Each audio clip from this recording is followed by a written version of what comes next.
Greetings, greetings, greetings, friends.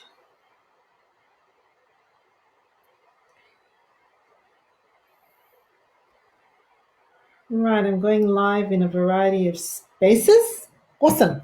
I have the very great privilege today to be a part of a webinar where I had the opportunity to put some thinking towards why are we experiencing the kinds of things that we're experiencing. It's a really helpful exercise to have gone through because I actually reviewed articles and literature coming from other disasters and other points of crisis in our historical timeline or immediate historical timeline that I would have lived through. So things like 9/11, SARS, Hurricane Katrina, Christchurch earthquakes, and things like that, and had an opportunity to look at both kind of newsy articles as well as more academic articles about what psychologists have put together in terms of the immediate repercussions and also the long-term repercussions.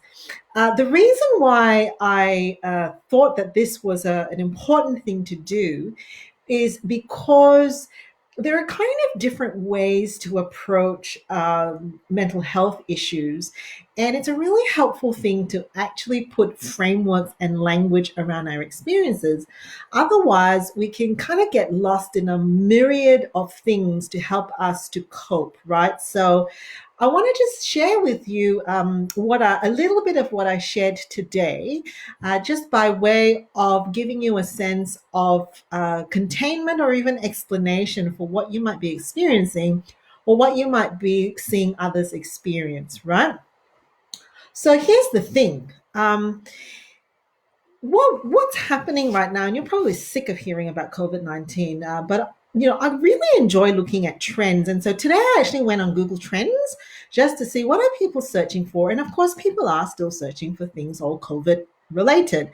There's a fantastic website as well called Answer the Public. It's awesome. And you type in a search phrase and it tells you, it does a meta map of like what the world is asking in relation to a particular topic. And what I found was people are still getting their heads around, the fear factor of COVID. How can I catch it? When will a vaccine be ready? When is this going to end? Things like, can COVID-19 live in your hair? But in and amongst all of that, is also an emergence of the initial distress reactions that we are seeing in people. So insomnia, children not sleeping, children getting anxious and worried, and of course, though this has not come up as a search, but I've had a look at some Lifeline statistics, there is also the immediate distress that is coming from people who are losing their jobs and losing livelihood and losing income. And so the increase of calls to Lifeline, of course, has gone up, right? So what are the closest parallels that we have to understand this? And when I've had a look, I really think that the 2003 experience with SARS is a very interesting one. 2003 into 2004, I was working hang on, when was oh no, we were here already, but we had an opportunity to be in Asia when another one of these health epidemics broke out. So let me cast the picture here for you.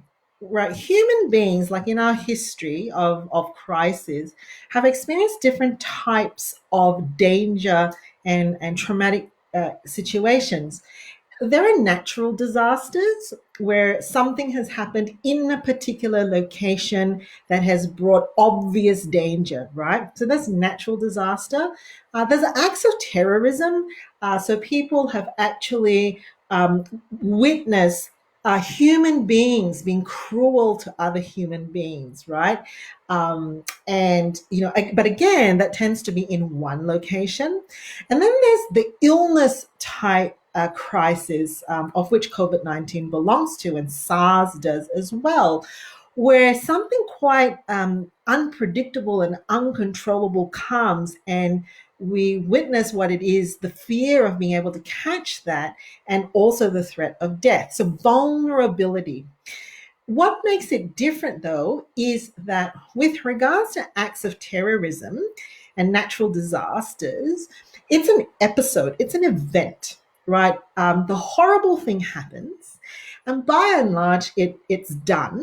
And then we have the aftermath to rebuild or recover. And work there out. So there is an acute experience, like a crisis, a critical experience at that point in time, and then we have the ability to bring ourselves down to a particular level because the event has happened. Number one. Number two is, more often than not, and depending on where you're watching this video, Australians are really, really blessed. We weren't so much in this summer, but because we had bushfires, which is a natural disaster. But by and large, if a natural disaster happens, to a certain extent, we have a psychology behind us that knows that, every summer we're going to have to, deal with the bushfires that come through, or we live in a country where earthquakes are an issue, and you'd have the drill, right? You know, as a community, how to keep yourself safe, even though there's an element of, this could be us, but you've got a narrative to say, this is what we need to do to keep safe. Boom, boom, boom, boom, boom. It's kind of rehearsed, right? It's embedded. Like when we were building a house, we had to do all of this applications to make sure that we weren't in a bushfire zone, etc. So there's a degree of preparedness as well that comes from that, and a sense of security that if we live in a country where natural disasters tend to happen, if we, have been exposed to terrorism before, such as 9/11, there are some scripts and some things that we have rehearsed to the best of our ability to keep ourselves safe. And we can kind of predict after what happens.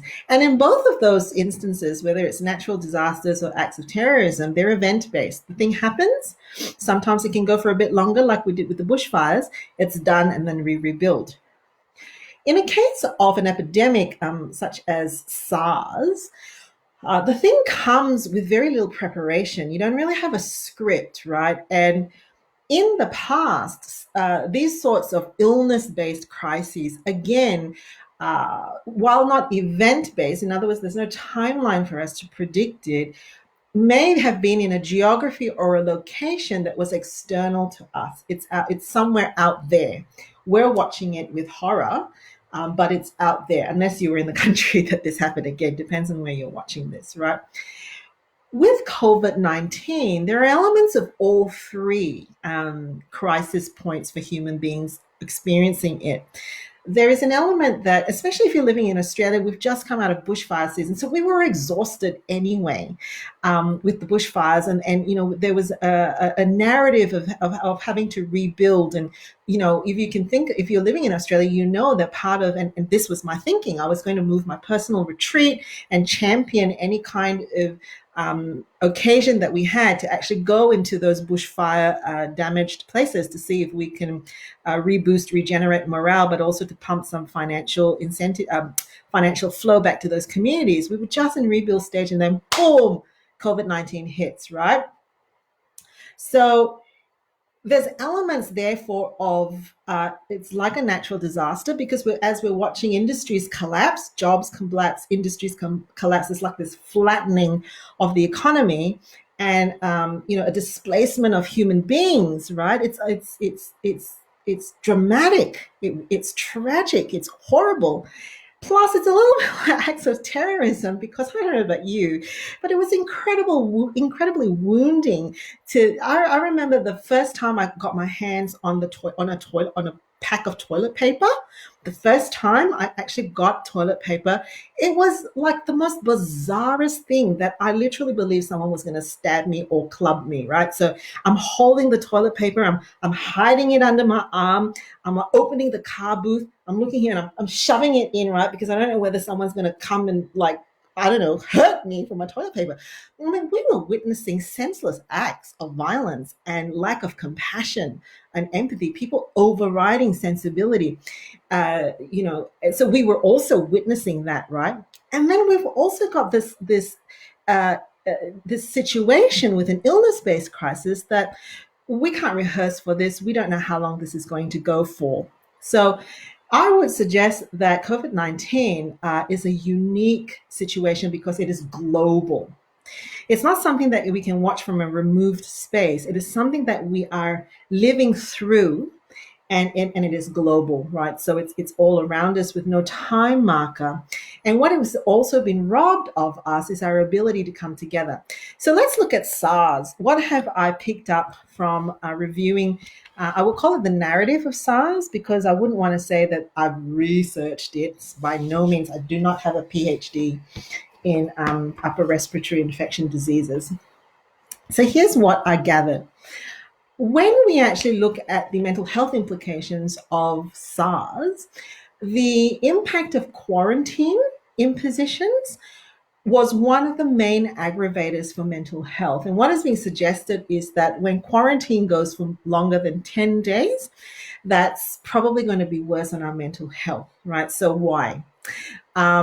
Boredom, guilt, fear, stigmatization as well. If you have been named as someone who's had COVID 19, come in contact with someone with COVID 19, or come back from overseas, all the judgy stuff that was going on.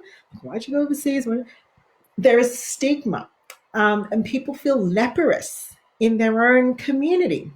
So that's gonna stick.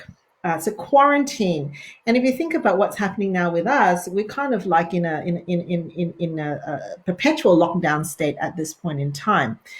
The second thing is that the healthcare workers. So in the SARS episode, healthcare workers suffered greatly in their mental health. Post-traumatic stress disorder, depression, and anxiety were significant because you have this situation where healthcare workers, by instinct, only human would have safety concerns for themselves, and the possibility that every time they go to work, they're going to bring back something to their elderly parents or their young children or their neighbors or their community, and yet being compelled to continue to give and serve. So it's a kind of a moral injury as well of feeling like, I'm going to work, I'm doing this stuff, but geez, geez Louise, it's scary, right? I could bring home the bomb, right?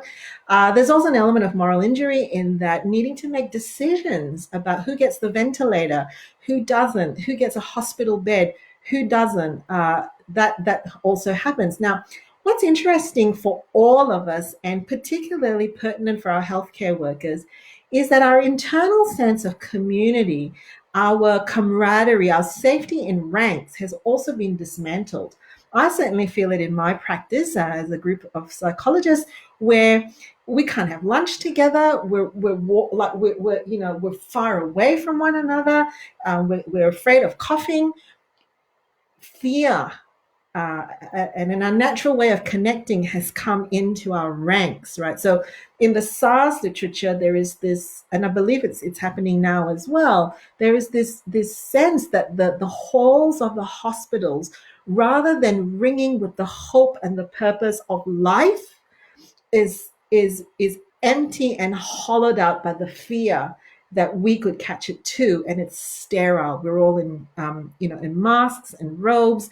We're having lunch facing away, and the sense of death and illness just rings through the halls of which we have to walk. Right. So if you actually think about that, the impact on our healthcare workers is tremendous, tremendous. Young people, children and adolescents. So already we've noticed that children and our adolescents are having a hard time sleeping. And we may think that that's got to do with lack of exercise and screen consumption time.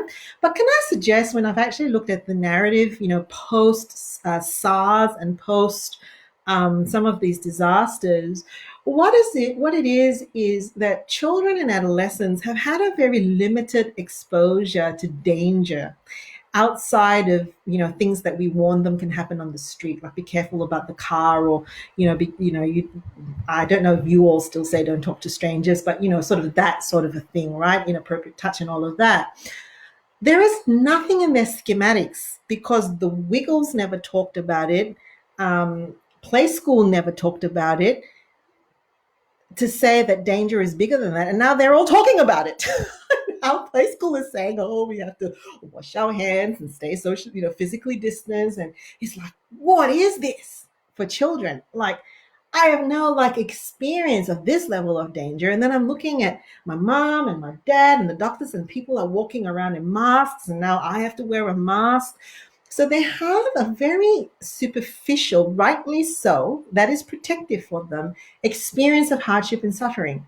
And now the doors have been opened wide open, the veil has been pulled back, and they're absolutely not only spectating, but living through this experience. And so for children, and adolescents, because they don't have then the life experience to fall back and say, oh, well, when that happened, I did this and it was okay. Or, when that happened, this person came, helped me, and now I'm okay. So it's like vulnerability and fear is wide open. So for our children and adolescents, their mental health is actually going to be vulnerable, which is probably why I probably think it's a helpful thing to say, don't sweat the small stuff with the work and the studies. Yeah. Because in a lot of ways, they're going to get back to school and have a regroup experience and will need to process what they've been through, and then get back onto the sense of, normal learning. It's actually really difficult for children to learn and encode and absorb learning material when their emotions are all over the place and when they're feeling dysregulated and out of routine, right? So there is that with so, how long can these things last for? Well, when I've been reading through the literature, there's going to be an immediate imprint on our mental health, and then we may have a longer lasting effects of it, 3 years even down the line, because we will basically think about these things every time we get a cough, every time we get a sore throat, every time we. I don't know whether I'm still going to have post-traumatic stress when I grab the toilet paper. It's an interesting dynamic that I have not gone to grab toilet paper now when I've seen it. It's like I almost have to only touch it when I absolutely need it, right? Like there's a whole rewriting of scripts. Okay, that's all the bad stuff. I guess I just wanted to give us all a sense that if we're feeling the weight of things, it's because COVID-19 falls into a different category of probably us experiencing the level of disruption and trauma and uncertainty that comes from crisis level events such as natural disasters, right? Okay, so what to do about this? Well, first of all, it's been shown that actually being able to engage in social connections is really, really important. And I don't mean Zoom, right? It's almost like I feel like at this point in time, I think that at this point in time, if we brought out the Urban Dictionary, social connection would be Zoom, right? It doesn't have to be that way. So linking arms together, I think we need to be able to tolerate that we've got to say some of this stuff. We've actually got to say things like this feels scary or this is frightening. Yeah, I do worry if COVID-19 can live on my hair. And not feel ashamed that we're going and searching for these things, because this is the common human experience at the moment. We don't have information. We don't know how long this is going to go for. So we want to be able to connect with one another at the level of not saying, well, go exercise, go sleep and eat well, but be able to say, this is a moment in history when nobody has the scripts. What's it been like for you? We went to the shops yesterday to pick up, what did we go for?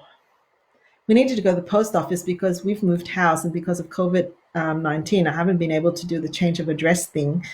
So we needed to go and do that. And we were like pleasantly surprised. Dimmicks was open. We're like, oh, let's just pop in. And there was this, so shout out to Dimmicks of Macquarie Centre if you were the young gentleman there.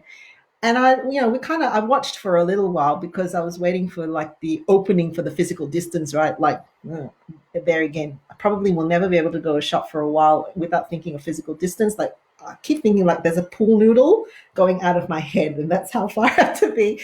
And this gentleman, every customer, he just said, "And how are you coping with all of this?" Wow. Right. And this is not, your usual checkout experience. How are you? And then you have to think, do I ask them back the same thing? Like, do they actually really want to tell me how they are? No, he was genuinely asking each person, and how are you coping in these days? And as I listened to the conversation, it was genuine. Customer would say, yeah, look, it's a bit hit and miss. We're living paycheck to paycheck or whatever. And he would be like, yeah, man, that is really, really tough. I hope that you will have a great day today. And I was a little like, okay, this is the drill, right? This is the drill with the Dimmick Skype. He is going to ask me, and how are you going today? And like, what do I do?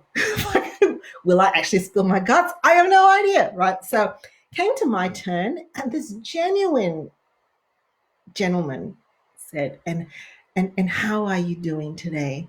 And guess what? There I am spilling my guts. I didn't plan to do it, but it all came out.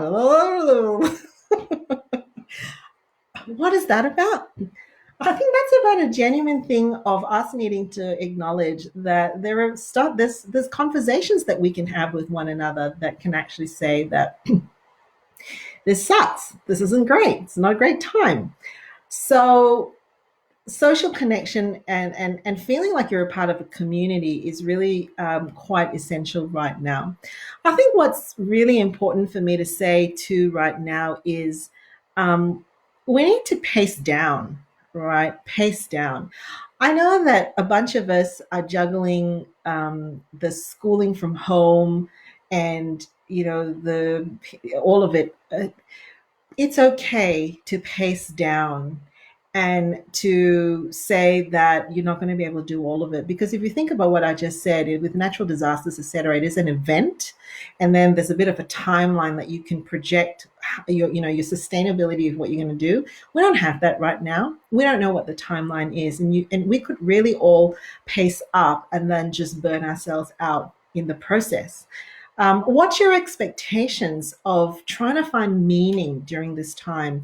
I don't want to say that it's about learning a new language and getting a degree right now. I don't think that is the point of it. Um, I think the point of it is actually saying, what is it that I'm super grateful for right now? Gosh, I'm so grateful that I have the opportunity right now to stop and invest in that. And that's okay, right? if if what we have right now is the simple joy and pleasure of our garden, and we want to spend a couple of hours in it, we don't have to feel guilty that that's frivolous, because that's giving us a sense of joy and a sense of reality that, yeah, this is this is the new day. If for you it's not only, it's being able to hold your child's attention with their school, for an hour today. Okay, all right. You might find that you hold their attention, or they hold their attention a little bit more in the days to come. Head for the things that you can pace down, and invest in the things that give you a sense of hope, joy, camaraderie, like we're doing it together, because for now, we don't have enough markers to help us to know how long this is going to go for. And that is part of the uncertainty that we are living with. And one part of the real difference, as well as to some of the other events that have happened. So yeah, okay, well, maybe with SARS you can say it's the same thing, but the thing about SARS is it didn't bring about a global shutdown, a collapse of industries and economies across the globe, and without realizing it, we are projecting our anxieties into that. We are worried. It's like we don't know what the new world is going to look like, and we're holding all this stuff, right? And so it is a little bit different, I think. I could be wrong, but I'm happy to dialogue with you, as you're thinking and listening about this as well. Don't forget the children. Please don't forget the children. At this point in time, they're making memories. They're actually making meaning. So when we actually look at children's memories, children don't necessarily remember the event blow by blow. They remember the interpretation of the event. That's what gets encoded in their memories. So, remember that the world right now looks like, what's the one movie in my childhood that scared me? Jaws. Till today, I just can't watch it. I cannot watch it, and it was largely because when I was a kid, I didn't watch Jaws. How I got to watch Jaws was I went to visit someone, and the TV was on, and like you had no choice but to sit there while Jaws was playing, right? And that is my encoded memory of Jaws, being helpless and trapped because I couldn't be rude and go somewhere else. And where would you go? You're in someone else's house, right? While Jaws is playing in the background, doing it. Even till today, Jaws is like the worst thing. I won't watch it. So kids are making interpretations of their memories, right? And so it's okay to pull back, hang back, be in your pajamas, don't brush your teeth, eat popcorn and chocolate. It's all right. Don't blame yourself. It's going to be all right. It's going to be good, people. At the end of the day, this will finish. This will finish. Alrighty, that's all I have to say. Catch you later.